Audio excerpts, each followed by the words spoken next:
Hello, and welcome back to the Masonic Roundtable, a weekly hangout where Masons from around the world get together to talk about Masonic news and opinions in a friendly and social manner. The standard disclaimer applies. The thoughts and opinions expressed here are solely the opinions of the participants and do not represent any Grand Lodge statements or positions. Make sure you keep your conversations open for the public and on the level. To interact with us tonight, you can send questions and comments to our Twitter page at Mason Roundtable, or on the Facebook event page for episode 120, Noah and Freemasonry. We have the whole crew here tonight, so we'll start with me. I am John Ruart, past master of the Patriot Lodge, number 1957, in academic Fairfax, Virginia. Robert, introduce yourself, please.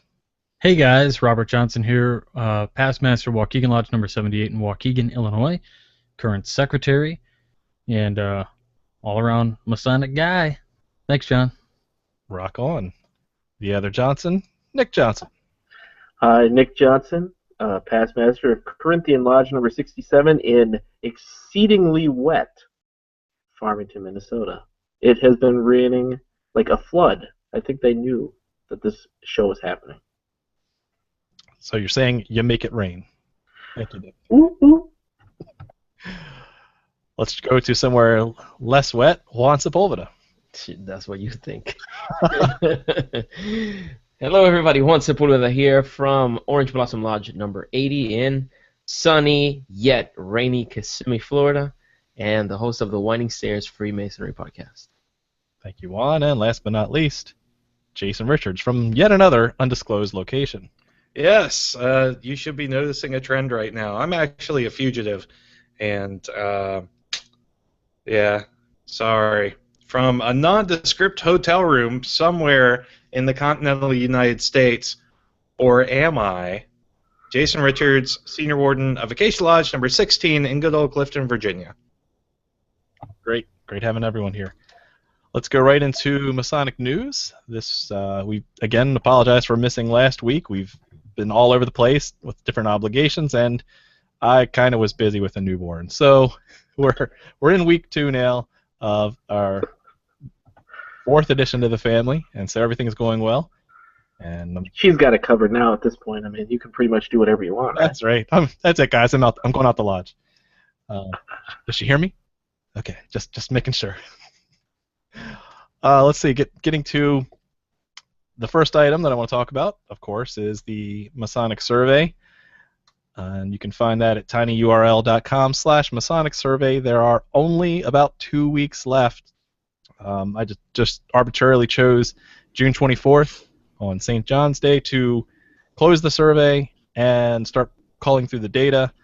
I figured that would give me a couple months to deal with the newborn as well as look at the data so we can start putting something together. I got some really good ideas for a large presentation that I'll give hopefully in the late summer, early fall time frame as my time and cable tow will allow. So do it now! So, Yeah, I mean, right. if you look, it says it takes less than 10 minutes, and just by reading the first page, you're already 11%. Just do it. You're 11% done before you hit the big old next button. Listen, Brent Morris and Mark Tabbert have taken the survey. What's your excuse? Chris Hodap's taken the survey. And I was looking through the data just yesterday, and there have been a couple of past Grandmasters and current sitting Grandmasters that have taken the survey. So what's your excuse? All right, there is none. Good stuff. Let's move on to the next topic. This just came out today, where it looks like overseas there's going to be a new documentary on Freemasonry. But what's going to be different about this one and all the other History Channel, Discovery Channel specials is that Sky TV, Sky One, is a European camera, or what is this? A TV channel. TV channel. Like a satellite TV channel. Gotcha. Well, they're going to be sitting with the United Grand Lodge of England, who will open their doors in preparation for the tricentennial next year, and apparently, look at this catchy. You mean the one that nobody's invited to? Yes, the one that none of us invited to. Yeah. Except for the camera crew, and they'll get to see all the cool Masonic handshakes. That's right. According to the article, that they are going to be revealing the secret handshakes during the documentary next year. What do you guys think of this? Well, for those of you who are watching the lower right of the screen, I actually flashed them all up here for everyone, so there's no need for the UGLE to open their doors. Yep, just play back in slow-mo. You'll see it all. You trumped it. Man. Well, I'm glad that they want to celebrate 300 years by completely destroying any relevance to the next century. What do we sell in Masonry? That's right, like an ecclesiastical style secret transfer system, right? Secrets are important. I get it. Some people don't like them. I get it. But that's too bad. That's not theirs. That's ours. Come on. The fact of the matter is the level of secrecy within the Masonic fraternity is so overblown. And the fact of the matter is, even if you open up the secrets of Freemasonry, which are the specifics about the rituals and the modes of recognition, to include the handshakes, we've seen this time and time again. It's not going to stop the conspiracy theorists, and it's not going to stop the people who have preyed on the Masons as scapegoats and others. Since 1799, that was proofs of a conspiracy. Yeah, and when you look at these things, they always say they're going to reveal true. It actually says in the article, the first paragraph says that they're going to reveal the handshakes on camera or something, and then later it says that they're going to reveal. The director, producer says they're going to reveal the truth behind the handshakes and all these symbols. So I don't know what they're going to show, but here's, like what Nick said, yeah. It's partially destructive of the fraternity because this is really doing to me. Like, if they really showed everything, you have just solidified the future of the fraternity as a social club. As that's it. Nail on coffin, right? Right. And so, green bean in my belly.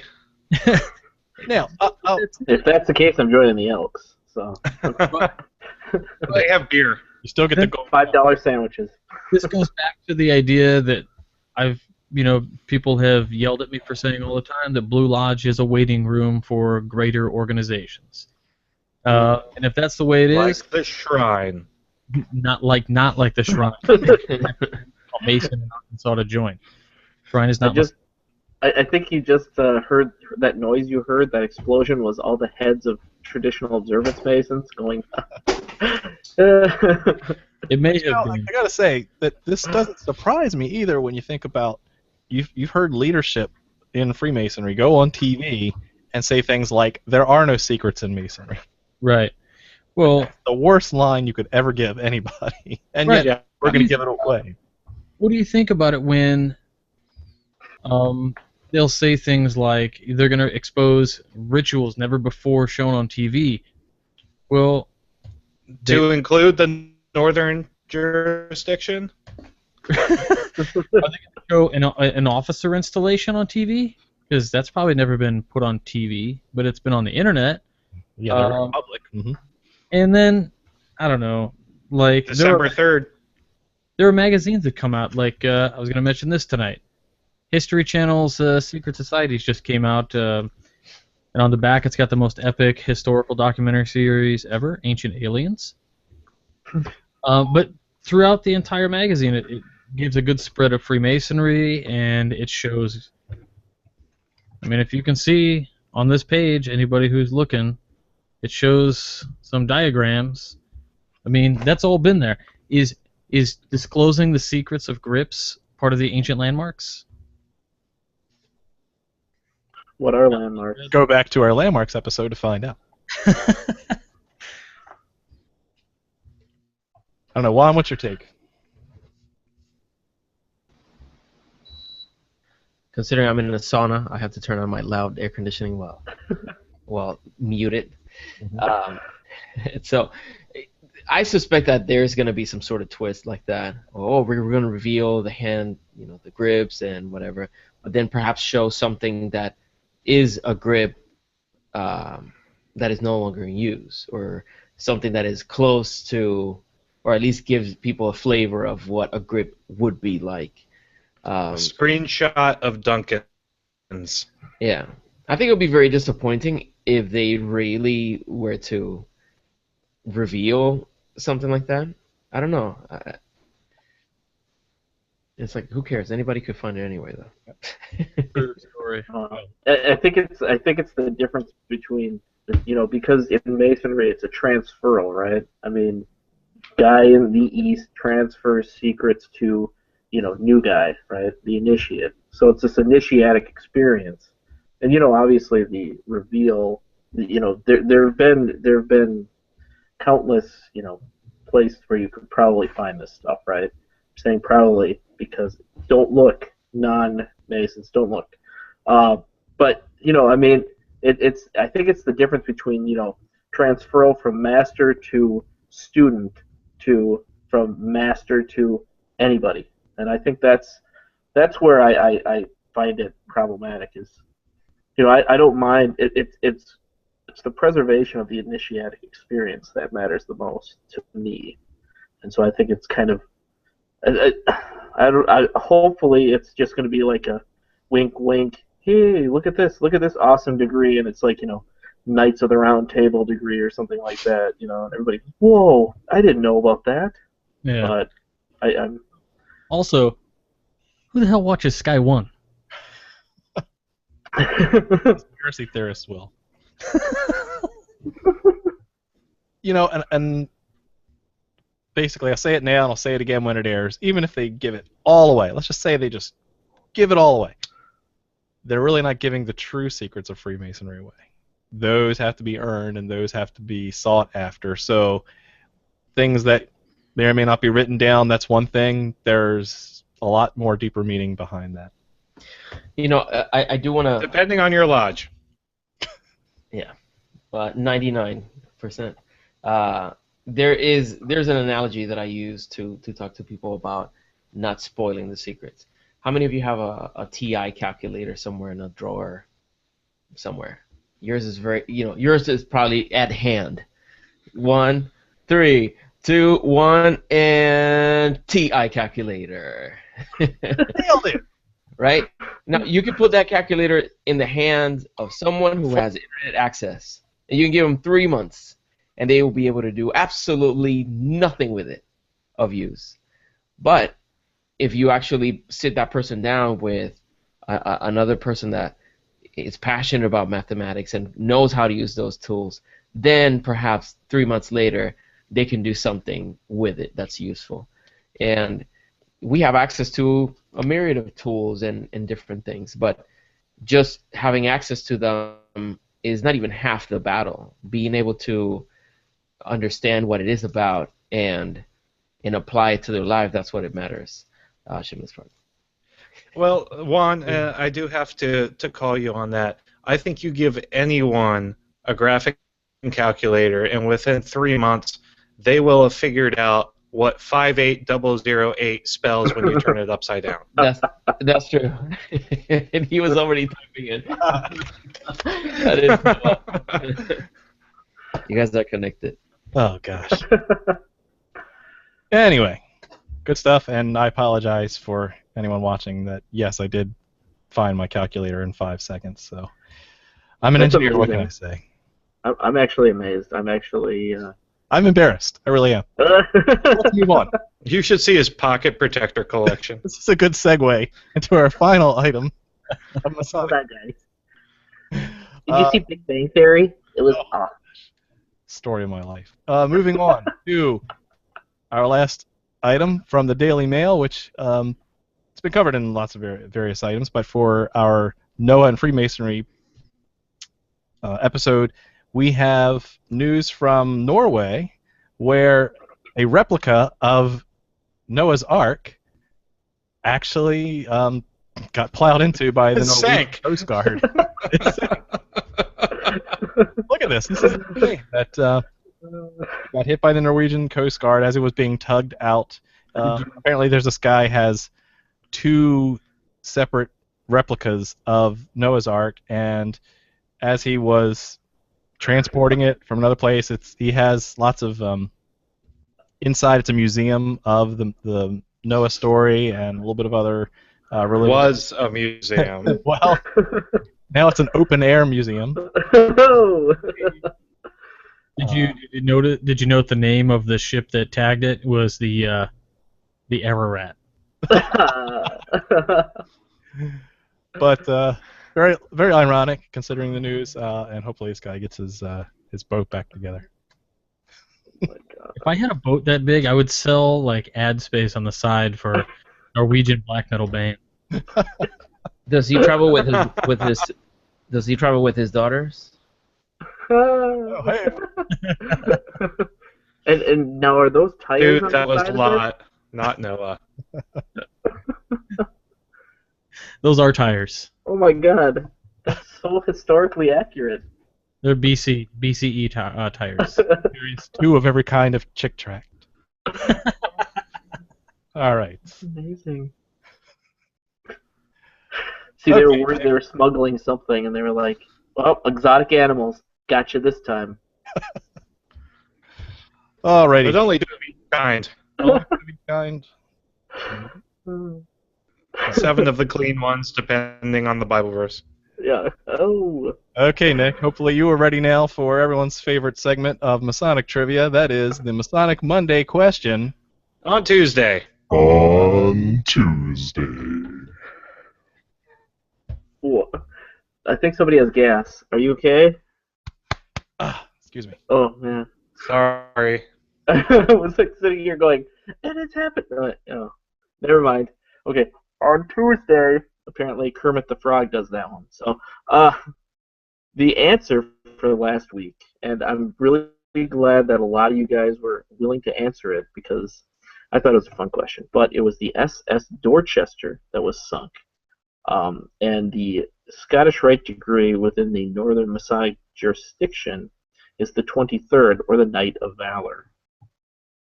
It's also known as, I think, the Four Chaplains degree or something like that. So congrats to Chris Streeper, Frank James Andrewley III, Frank Scrobat, Kyle Bush, Tim Curran, Alex Powers, Dave Vandenbemden, Ed Potter, Joey Boyer, Jeff Myers, Kevin Alvarado, Adam Richardson, Heber Longhurst, Helio Lopez da Costa, Jason McKean, George F. Kibowitz, Jonathan Primo, Justin Miller, and Christopher Crocho. And if I missed you, I apologize. Put it in the comments, and in my final thoughts, I'll throw you in there. There were a lot of you guys answering, so I'm really glad that you did that. Thank you so much. All right, so the question for the week of June 13th is, the Royal Ark Mariner is a degree, actually technically a small set of degrees if one includes the chair degree, that was once moored to mark lodges. Now, Royal Ark Mariner lodges exist in a number of controlling bodies. The degree itself is quite old. Noahide references exist in many rituals, including Preston Webb Work's third degree. When a lodge of Royal Ark Mariners is opened, it is said to be opened on this stone, which is white. Interestingly enough, the word in its original language does not mean white, but purple. That purple associated most with royalty. What is the name of this stone? When you have the answer, send it to masonicmonday@gmail.com. Don't forget to include your lodge name, lodge number, and the hashtag Peruvian handball. If you've been watching Copa, you know exactly what happened. Back to you, John. And I want you to know, I'm late to the game, but on my paternal leave, I finally caught up and watched Deadpool. Yes! You're welcome. Oh my god. You're welcome. Changed my life. I'm killing this guy with a Zamboni. Did you know that they actually spent $10,000 I saw so that. he could have the B. Arthur t-shirt? So, you know what? Oh, Hashtag either Brazilian handball or Peruvian handball or hashtag B. Arthur t-shirt. Nice. Good stuff. B. Arthur was from my hometown. Claim to fame. What? So, Nick, I just sent you the answer, and I used Peruvian handball. But I Perfect. sent the answer first. You That's true. Okay, guys. Everybody, send me your answers right now. There's a drawing. It's a meat raffle. Come It's a on. live show. No, Minnesota thing. Meat we're not raffle. drawing live on the air. Sorry, guys. Hey, we've got other stuff to talk about. We actually have a topic tonight, which is Noah and Freemasonry.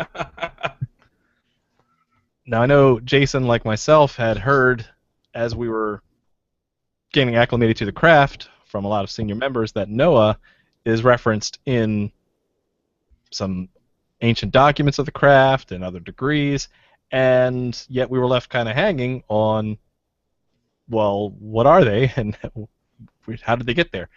And so tonight we're going to explore a little bit of that. We're going to figure out where these Noah references came from, because unless you're really digging deep into your 3 degrees that you go through in your Blue Lodge, you're not going to get a lot of references at face value. So we have to really deconstruct that a bit and figure out what are those other references. I'll kind of kick things off by starting with the Regis Manuscript, which goes back as early as 1390. Yes, that's way before our documented speculative, Grand Lodge in 1717. But the Regis Manuscript is one of the oldest old charges, and just briefly mentions Noah's flood and the Tower of Babylon and how it starts to build up this foundation of Tower of Babylon being a stone edifice, and how it had to have good men and true that built that. The very next manuscript is the Cook Manuscript, which is dated around 1410, and also has a couple references to Noah, but more of his family, specifically Noah's sons, and we'll talk a little bit about Noah's sons here in a little bit. But the point is that Noah has become now a patron of Masonry, a fatherly figure, an archetype to stand up on. So this is way before any of the lodges got together, formed, started, writing down their constitution and rules, and we have references to the figure, the father type of Noah, as a good person, and Noahide of the children of Noah being possessing of all the qualities that make Noah such a great guy. So where do you want to go from there? Nick, I'm sure you have a ton of information you want to add to this. And take yourself off mute first. Wait for it. Jason, what have you found? So, interestingly enough, in the old charges, Noah is mentioned quite a bit in passing, specifically in Anderson's Constitutions, Right. as well as the Regis Manuscript. But the character of Noah, as he relates to the passage of knowledge in a ritualistic context, from a Mason to a candidate, is really not explored in great detail until 1726 in the Graham Manuscript, which is an interesting story. The only one of its kind that we know of, where in a catechism question and answer format, Noah's sons, Shem, Ham, and Japheth, go in search of their father's body to obtain something that was lost, some bit of knowledge. And you'll see definite parallels in the actions that they take in trying to raise their deceased father, Noah, and the mystery of the modern third degree as we know it today, to include specific ways they try to grab the corpse as they try to raise it. They're crying out to deity, and then their agreement constitute a substitute for what was lost, to stand in for what was lost, should they be unsuccessful in their attempts. And if you go through the manuscript, it's very eye-opening, especially if you come from a state that's heavily influenced by the Preston Webb ritual, and not Pennsylvania. You'll see some really, really big similarities there. Mm-hmm. Now, I did want to mention too. So the Grand Manuscript came out around 1724, and it's been dated tentatively to 1726, 4 years before the first recorded instance of the Heramic legend, mm-hmm. which was in Pritchard's Masonry Dissected, his expose of Masonry that came around, or that was published in 1730. Mm-hmm. One thing I found interesting before that was in Anderson's Constitutions, he talks about Noah and his 3 sons, Japheth, Shem, and Ham, uses the term "all Masons true." So this is even before that manuscript. So it's giving specific lineage, less from the, Noah was a good guy, to now Noah was a Mason. Just flat out just goes to that in its history of Masonry. Now, Anderson goes on to write a history of Masonry, which is very embellished, not factual at all, but uses things like this. Robert? I was just going to say, and he actually says in the Constitution, he calls them Masons, and he calls all Masons Noachides. Yes. What's a Noachide? Or they conduct themselves as a true Noachide. Right. So Noachide being a term for children of Noah, which we all are if he's kind of one of the roots. And that's really the main point in which I think that they point to Noah, is that Noah being the uniter of all peoples, essentially, because he's kind of the starting point. We always look at Adam, but essentially the starting point, at least in the minds of the ancient world, would have been at Noah at the Great Flood, and every single culture had the same thing. God wipes out the earth, comes back. And so, it's one of those that Noachide, right, would essentially bring about so that all of us could become Masons, which is completely different. And that's why Anderson's Constitution made so many references to that, is that he's trying to say, see, Masonry is open to men of all faiths, opening up the chain of union so that we all can join together from all our disparate paths, because we all have a starting point. And that's why I think, go ahead. Oh, sorry, Nick. And tradition informs us. That's what Masons like to use for. I think this happened, but I'm kind of making it up. Tradition informs us that Noah actually received the secrets of Freemasonry from 2 antediluvian pillars set up by Enoch. So they're called the Enochian pillars, and that's one of the reasons why Anderson refers to Noah and his sons as Masons true, because they found these antediluvian pillars upon which the secrets of Freemasonry were recorded, contrary to a lot of people's obligations, apparently. And so he was able to take those secrets after the flood. Oh, conspiracy. No. Cut him off. He's done. Well, and just so that people know, antediluvian means pre-flood, before the flood. Correct. So I know some. Sorry, I was speaking with S words. So, what you were talking about these pillars, and you said that ascribed to Enoch. Before that, even I've read some interesting documents that claim that they're actually ascribed to Lamech and his family, who wrote down not on one of brass and one of stone, but of 2 of stone, and all of the secrets of basically geometry, or if you consider God this mathematician, all of the mathematical language of geometry, and they ascribe it to these, and that's kind of then gets put into to Enoch's lap. And I was reading Mackey's Encyclopedia has a lengthy entry on Noah, and it talks about how Noah finds these pillars, and then he digs down and he finds the arches from Enoch, and he finds the foundation stone, and he can't read the wording on the foundation stone, and so there's kind of a little bit of the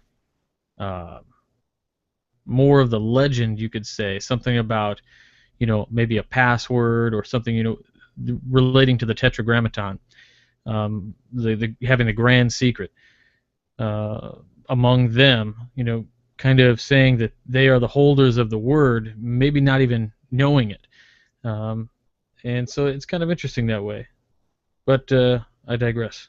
Oh, wait. Oh, yeah. Then right. So Noah then takes the foundation stone and he puts it on the ark as an altar.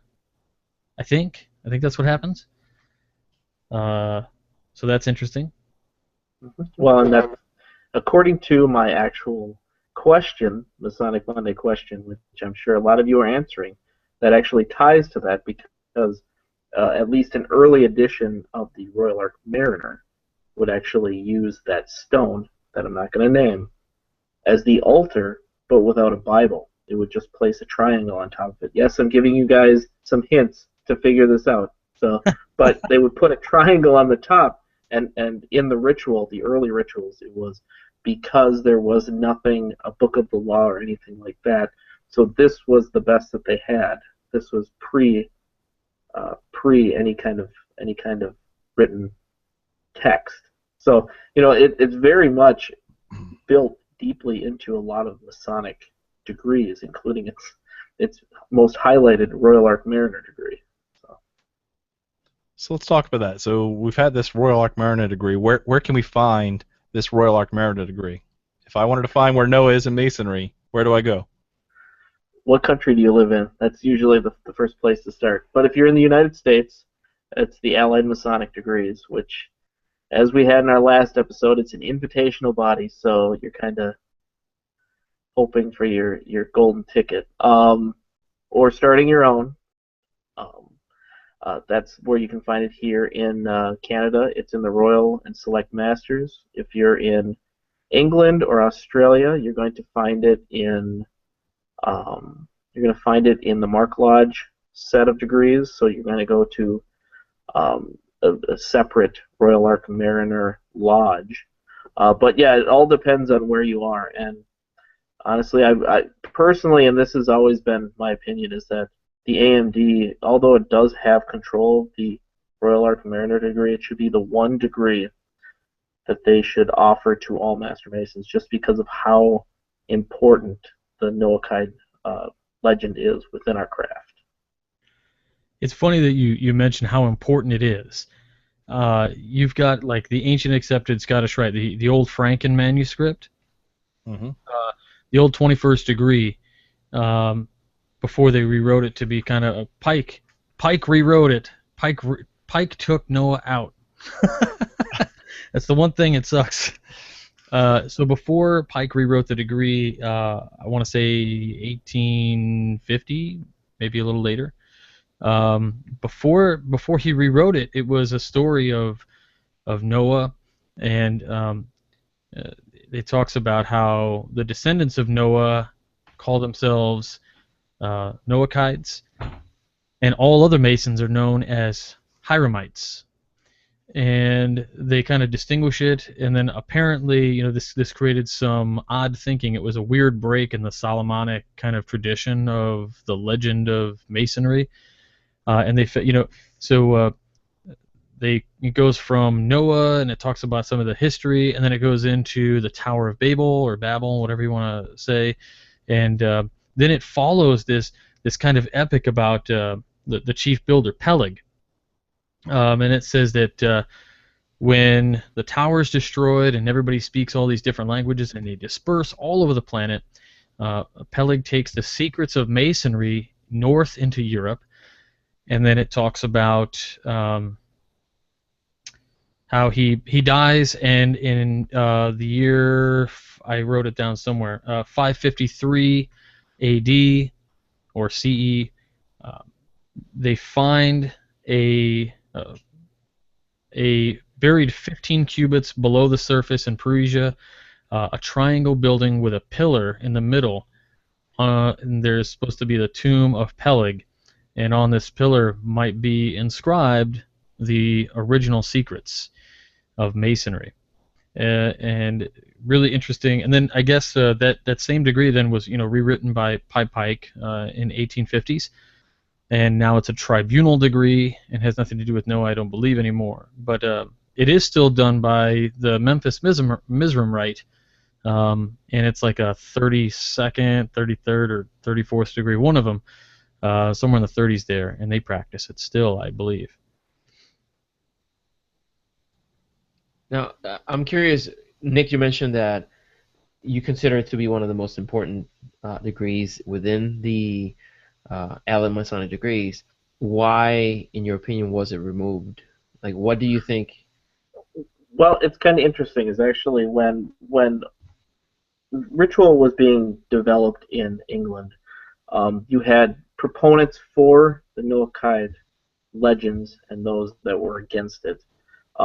Interestingly enough, Preston was not supportive of this particular legend, and so he removed all but a few references, and so you'll hear those in different lectures.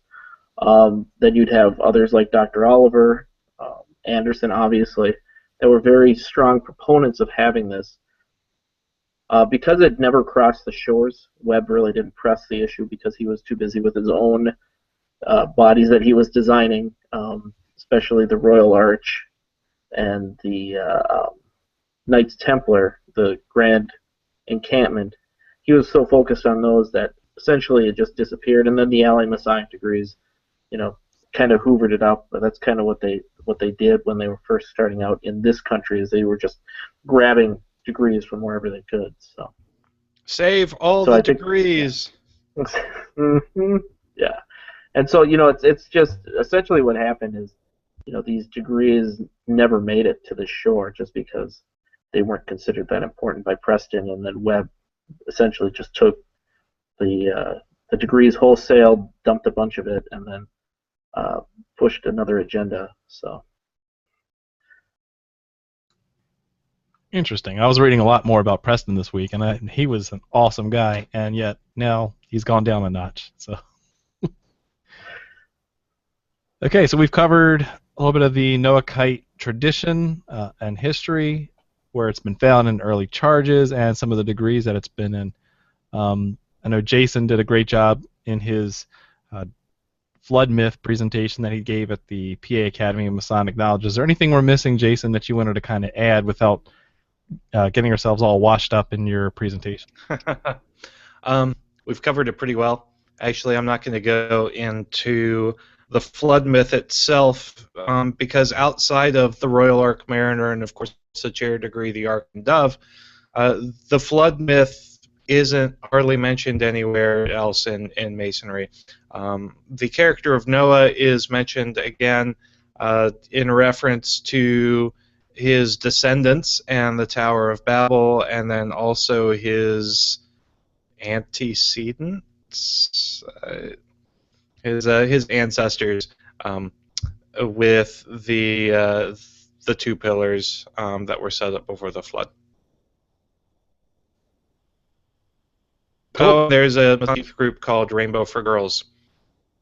And I haven't read that ritual, but my assumption is that it deals at least tangentially with the flood. Hence the rainbow. Because otherwise it'd be a double rainbow. double rainbow. So you guys may know that sometimes I'm sometimes hypercritical of ritual changes that happen in the northern jurisdiction. No. No. Not getting it. Sorry. Here is something that's crazy. The 21st degree within the northern jurisdiction, and you guys can read this if you would like. About 5 years ago, the northern jurisdiction hosted on their members' side of it, and they took it down after about 6 months. The degree rituals of the Northern jurisdiction, and it's not really, it's just kind of a quick rundown of everything, and it talks about all the changes that they've done. And Brother Trexler, I believe, put this thing together. And of the degree rituals, on the 21st degree ritual, it says this in the final paragraph. It says, many of the extensive revisions made in the ritual of 2004 had the effect of stripping away the embellishments added to Pike's ritual from the 1880s. The result preserved the essence and hopefully the interest of his 150-year-old creation. Now, there's a little bit of I don't want to say juxtaposition in that statement. Somehow stripping away embellishments but preserving something.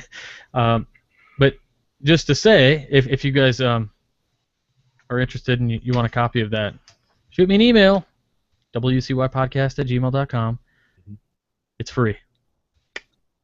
You know, I have an issue, and I think this was kind of covered well by Brent Morris. If you kind of do a couple video searches, you'll find one of his topics on the history of high degrees of Masonry, of which he talks about the rectified Scottish Rite. And when the group got together to rectify the degrees, it was his opinion that they did just that. They started changing the degrees because that was what they were supposed to do. And without understanding the knowledge, the purpose, the reasoning of why those degrees were there in the first place, and what you get is, editing that just, you have some maybe deep philosophical and symbolic stuff that gets just thrown on the cutting room floor. Yeah. And I'm afraid that could happen too in that degree. Yeah, that's I mean, the NMJ changes that, maybe I can shoot that to all of you guys, and then we have an episode on that later in the future. But cool. They really do have, they lay it out, they talk about just changes being made because the attention spans of individuals isn't as long. I'm sorry, what did you say? I kind of drifted off. Hey, let's talk about social media. Thanks, John. On to social media. Sorry, RJ. Speaking of short Speaking of short attention spans, and that's the show tonight. Thanks everybody for watching.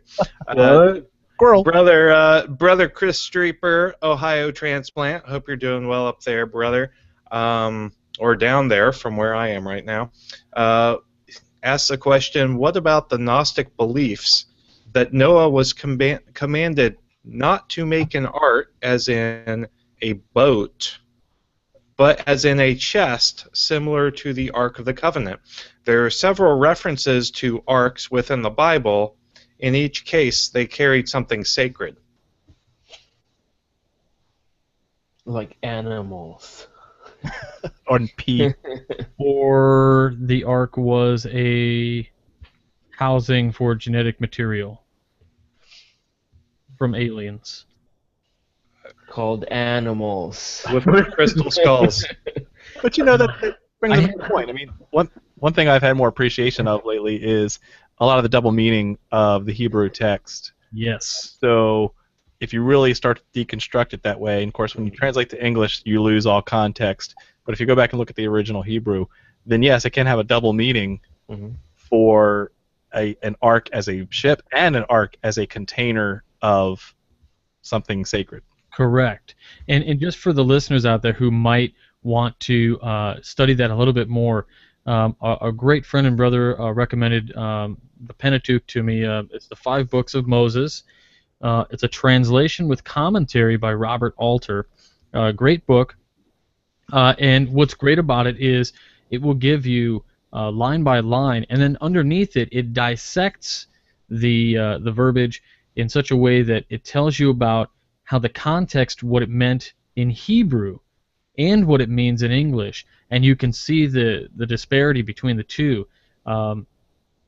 You start, once you finish this book, you'll realize that just about everything you've ever read is probably wrong unless you've studied it like a scholar. Who compiled that book?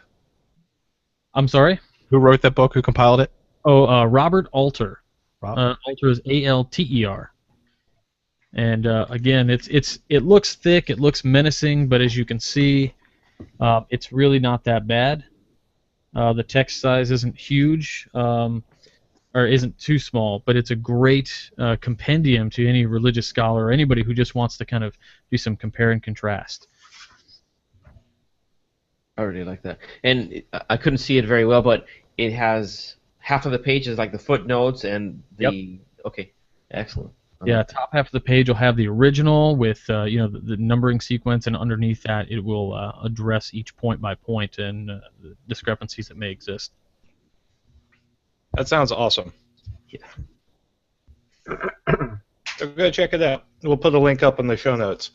So, Brother Jacob Barnard actually pointed us to a Midnight Freemasons article that Worshipful Brother Greg Knott wrote about the Grand College of Rites, and said it gives a very good discussion on the importance of saving degrees. And we were talking about how AMD really was founded to, grab up all of these degrees and preserve their history before they were lost to time. What's funny about that is, Nick, right? Is there 16 degrees in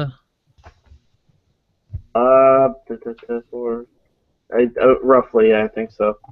and there's over 1,000 French degrees. So as far as preservation goes, they did not do a good.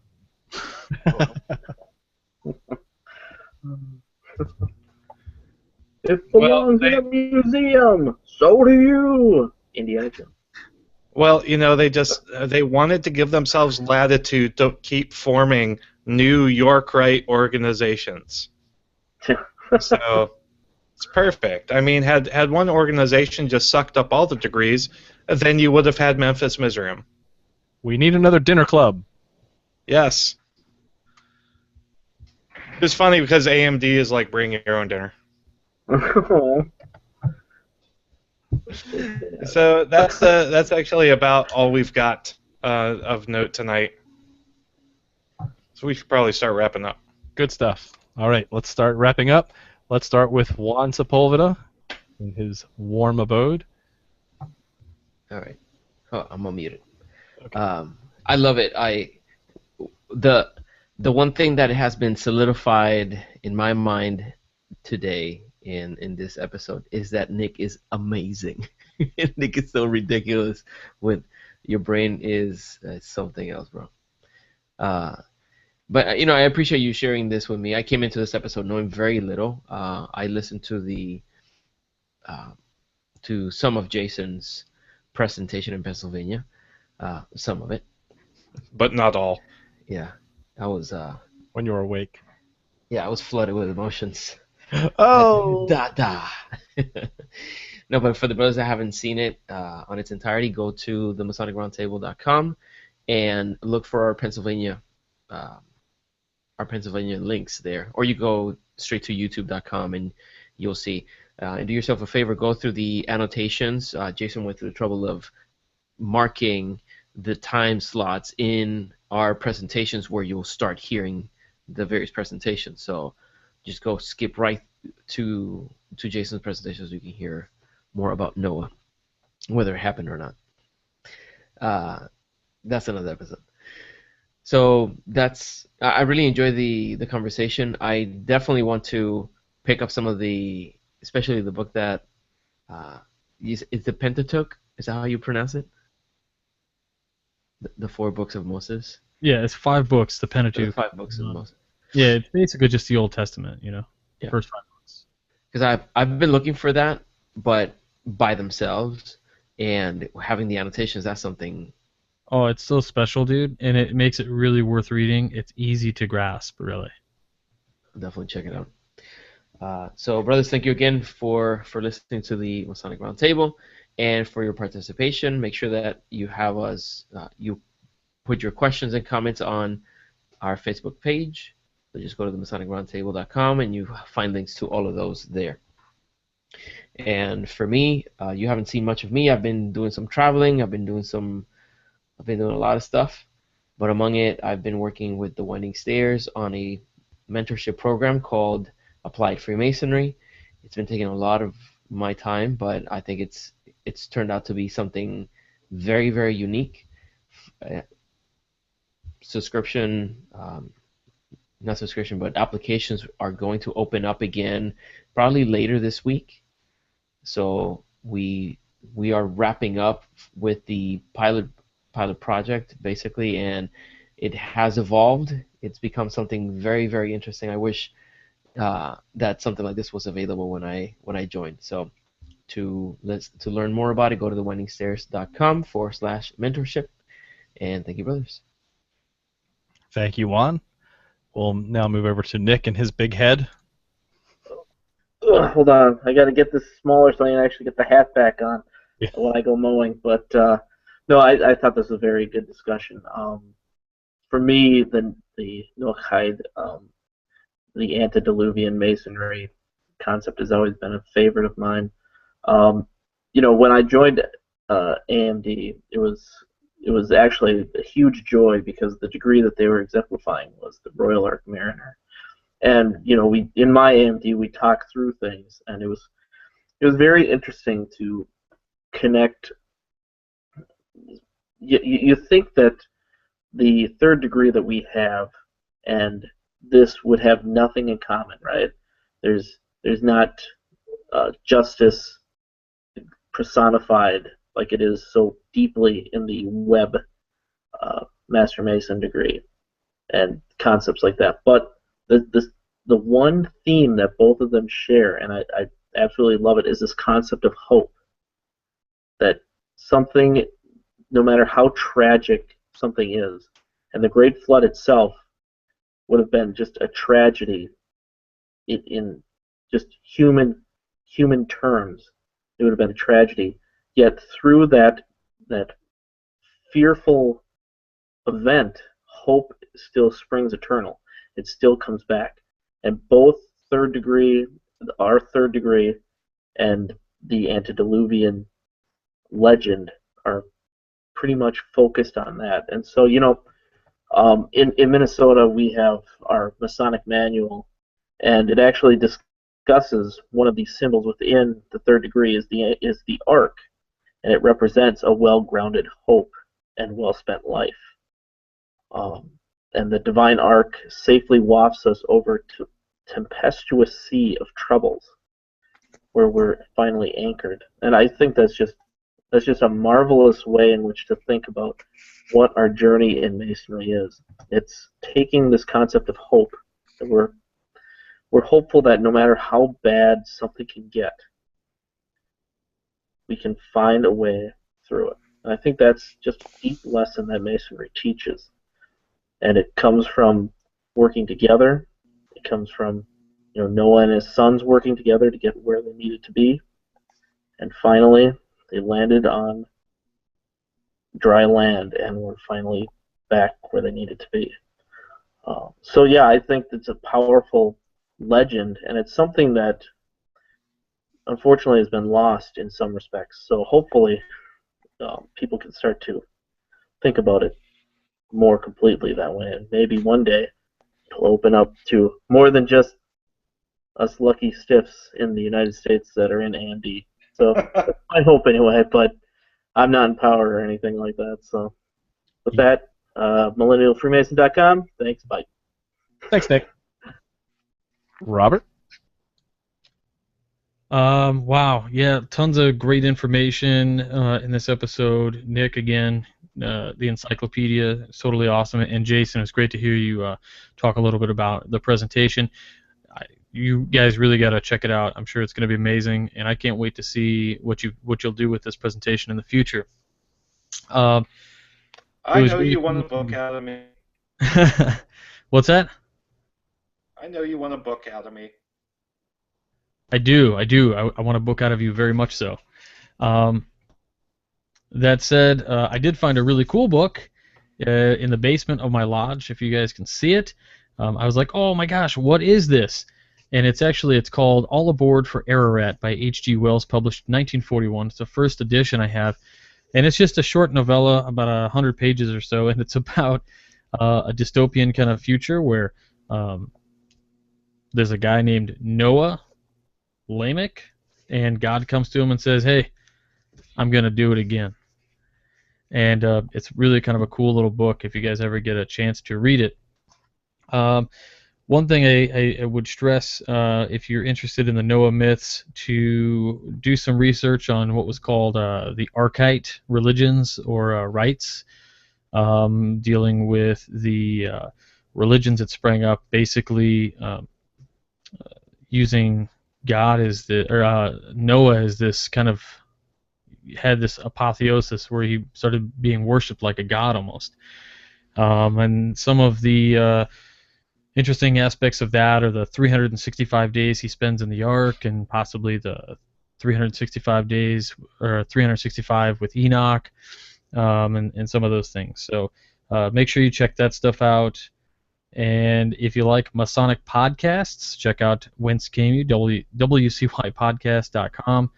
And if you are a lodge guy or a cult guy or whatever, and you want to do a podcast, go to WCYmedia.com and shoot me an email.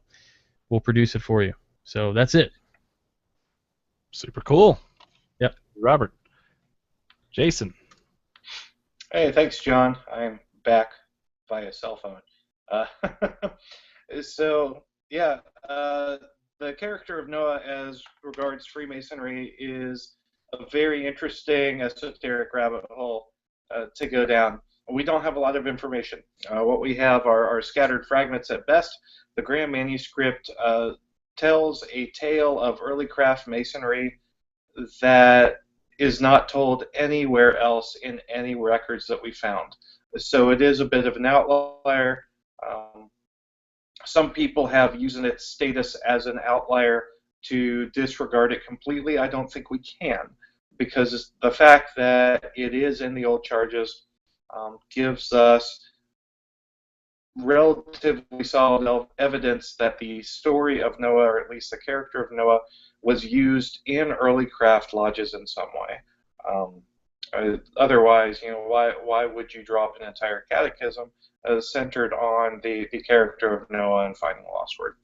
So this all points back to the importance of Masonic research and going after what you're passionate about. I love history, so this was something that I could dive into pretty deeply, and came up with some really interesting facts about early craft masonry, none of which I can prove in the least, but history 99 times out of 100 isn't about proving things.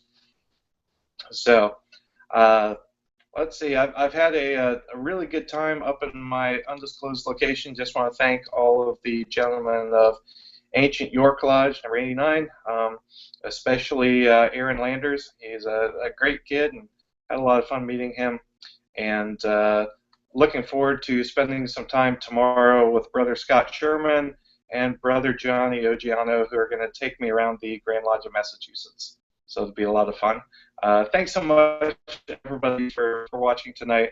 We're really happy with all of the responses we've gotten on social media.